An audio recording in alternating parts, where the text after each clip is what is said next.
game developers in 2026 have been hiding some absolutely incredible stuff. A fully playable Squid Game buried inside a medieval fantasy world. A 30-year-old Pokemon mystery finally solved in a cozy life sim.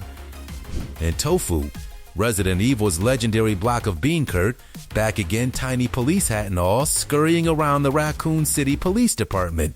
These are the best video game Easter eggs and hidden details of 2026, and somebody always finds them.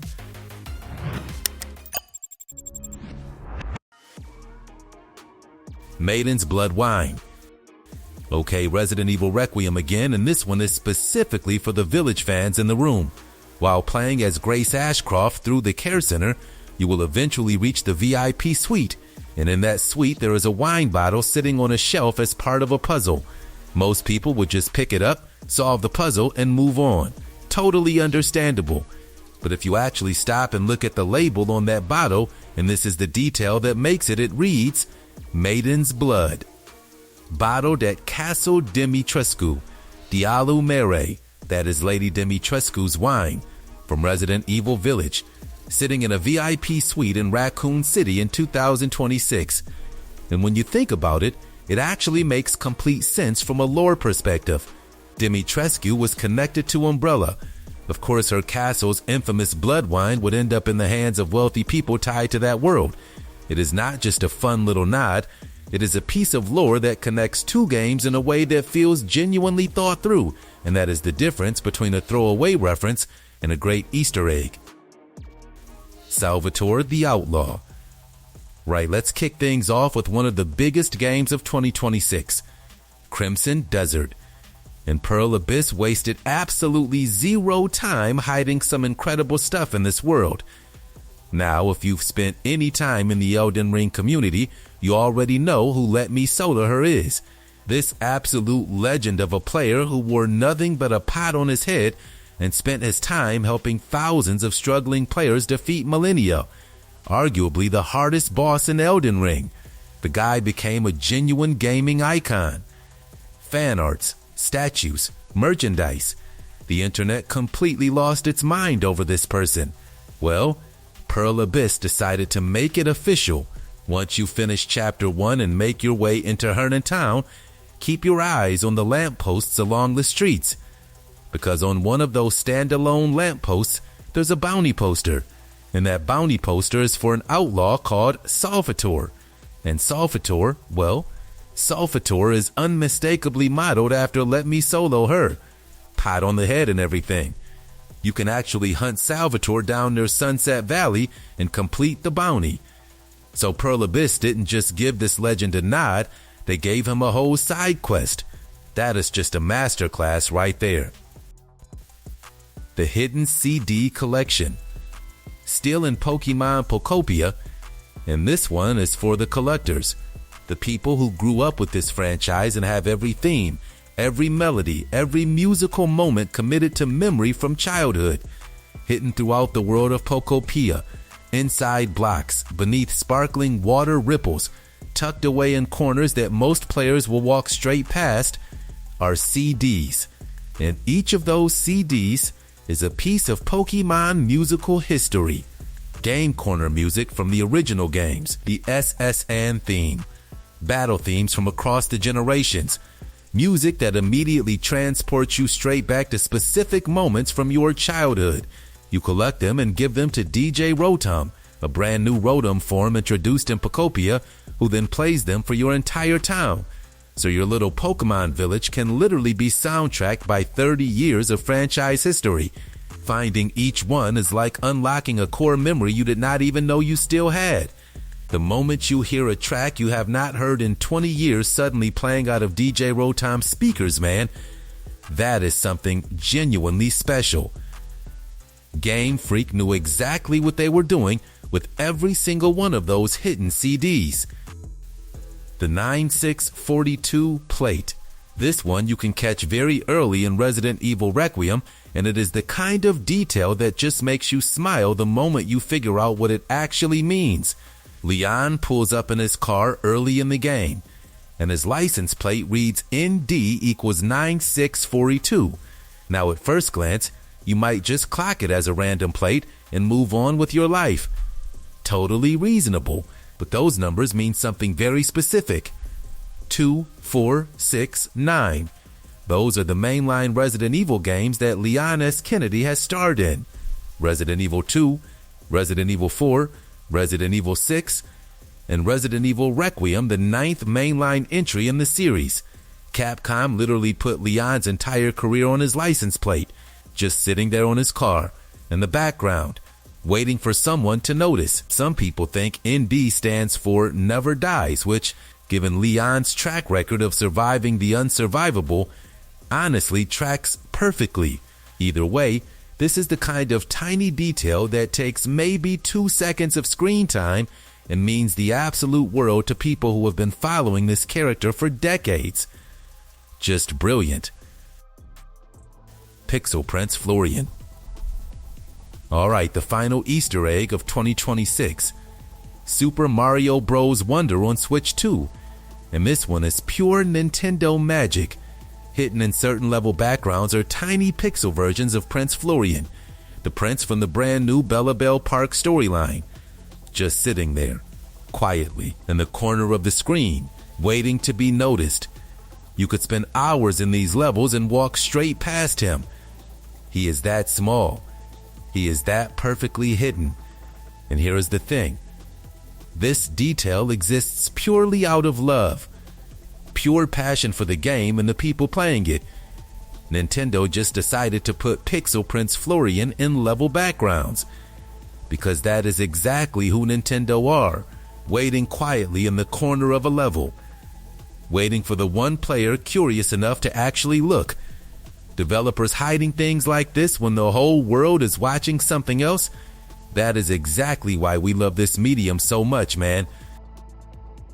Officer Tofu. Let's talk about Resident Evil Requiem. 2026 marks 30 years of Resident Evil. 30 years. Capcom went absolutely all out with the callbacks. And honestly, where do you even start? Well, you start with Tofu. Of course you start with Tofu. Tofu first appeared in Resident Evil 2 back in 1998. A literal block of bean curd. Originally created just to test collision detection. The team got so attached they made him playable. And ever since then, Tofu keeps showing up. Every single game. The franchise's unofficial mascot at this point. Well, in Resident Evil Requiem, go to the first floor corridor, the one connecting the jawless skeleton area to the operations room. Walk back and forth, because Tofu is there. Tiny police cap on his head, scurrying away as you approach. Shoot him, and chunks fly off his body. Because of course they do. 30 years. And this block of bean curd is still showing up to work. Still committed to the bit. Still wearing the hat. Absolute respect. The Squid Game trial. Still in Crimson Desert, and this one genuinely stopped me in my tracks when I first heard about it. Head over to the ancient ruin in Drake's Fall Gorge, and you will find something very, very familiar. There is a row of statues arranged in a line. In the central statue, it periodically turns its head to scan the area. The rules are exactly what you think they are. Move toward the statue when it looks away. Freeze completely when it turns back toward you. Get caught moving and you fail. Yes, this is red light, green light from Squid Game. Fully playable. Green light. Red light. Green light. Hidden inside an ancient ruin. In a medieval fantasy open world RPG. And if you're wondering why you would even bother, well, successfully reaching the statue without getting caught rewards you with an abyss artifact, which is a skill point. So this Easter egg has real mechanical value. It is not just a fun little wink at the camera, it actually makes your character stronger. Pearl Abyss really said, here is a Squid Game minigame, and here is a skill point for surviving it. Absolutely wild, and I love every single second of it. The 90s Locker. And while we are in Resident Evil Requiem, this next one genuinely blew me away, because Capcom somehow managed to pack layers upon layers of references into one single locker. While exploring the RPD as Leon, there is a hidden puzzle quest tied to Barry Burton. Find 2 of Barry's hidden hints scattered around the building, and they will eventually lead you to a specific locker. And when you open that locker, oh man, this thing is a time capsule, a full-on love letter to 1990s Capcom that you will absolutely not see coming. Inside, you will find a Sega Saturn, a Street Fighter Alpha poster on the wall, game discs for the original PlayStation 1 Resident Evil, Street Fighter Alpha 2, Mega Man 8, and as a lovely bonus, a pair of Raccoon City Zoo tickets, which is itself a nod to Resident Evil Outbreak File 2. And the locker is labeled JoJo, just like the famous locker in the original Resident Evil 2 that was a nod to JoJo's Bizarre Adventure. So the locker is an Easter egg that references another Easter egg. This thing goes multiple levels deep, man. Capcom absolutely cooked with this one, and I will not be taking questions about it. Kenzo's Building. Pokemon Pokopia, the highest rated Pokemon game in years. A game absolutely packed with love letters to 30 years of this franchise. And some of those love letters are quietly, beautifully devastating. In the ruins of Vermilion City, there is a tablet. And on that tablet is a message about a man named Kenzo who completed construction of a building in the area with the help of a Machamp, fulfilling a dream his family had carried for generations. Now, if that does not immediately mean something to you, in Pokemon Red and Blue, there was an old man in Vermilion City who was building something on a plot of land. He had a Machoke helping him. He appeared again in Gold and Silver, still building, Machoke still patiently working beside him. And nobody ever knew what he was building. It was a 3-decade-old mystery that the fandom had quietly accepted would probably never be resolved. Pokemon Pokopia resolved it. Kenzo finished his building. His Machoke evolved into a Machamp, and his family's generational dream finally came true. That is 30 years of storytelling paid off in a single environmental detail hidden in a life sim spin-off. I mean, remarkable does not even cover it. Grill 14. Now this one is subtle, like really subtle. The kind of thing you walk straight past unless you happen to know exactly what you're looking for. Right at the start of Resident Evil Requiem, as Grace Ashcroft is making her way through the city toward the crime scene, she passes by various shops and restaurants along the way. And one of those restaurants is called Grill 14. Grace just walks straight past it. The game never draws your attention to it. There is no highlight. But fans of Resident Evil 3 Nemesis will immediately know what that is. Because in RE3, there was a restaurant in Raccoon City called Grill 13. And Capcom brought it back here 28 years later in the game's timeline as Grill 14. Because of course the restaurant would still be there, just quietly existing, just getting on with things, just with a new number on the sign. It is such a small thing. But for the fans who remember Grill 13, and there are plenty of them, it is a genuinely lovely little moment of the game world feeling continuous and lived in and real. That is the kind of detail that tells you the developers really truly care about this world. Cubone's Habitat. Now, Pokemon Pokopia again, and fair warning, this one is going to hit you somewhere in the chest area and stay there for a while. In Pokopia, you build habitats to attract different Pokemon to your world. For most Pokemon, the requirements are exactly what you'd expect. Forest for grass types, water features for water types, all very logical and very sensible. But to attract Cubone, you have to build a grave with flowers, a gravestone, surrounded by flowers. Because Cubone's lore sitting in the Pokédex since Generation 1 is built entirely around loss. The skull Cubone wears is its deceased mother's skull. The cries it makes are cries of grief. This has always been one of the most quietly heartbreaking pieces of Pokemon lore, and Game Freak never really leaned into it. Until now. When Cubone finally spawns in its new habitat, it says its mother would have loved this place. Game Freak took 30 years of Cubone lore and built an entire habitat mechanic around it that makes you feel the weight of that story in a completely new way. That is genuine, thoughtful storytelling, and honestly one of the best moments in any game this year. The hidden Pikmin. Super Mario Bros. Wonder on Switch 2 was absolutely packed with new additions, new characters, new modes, new secrets hiding everywhere. But the one that caught the internet completely off guard was found hiding quietly in the background of one of the game's levels.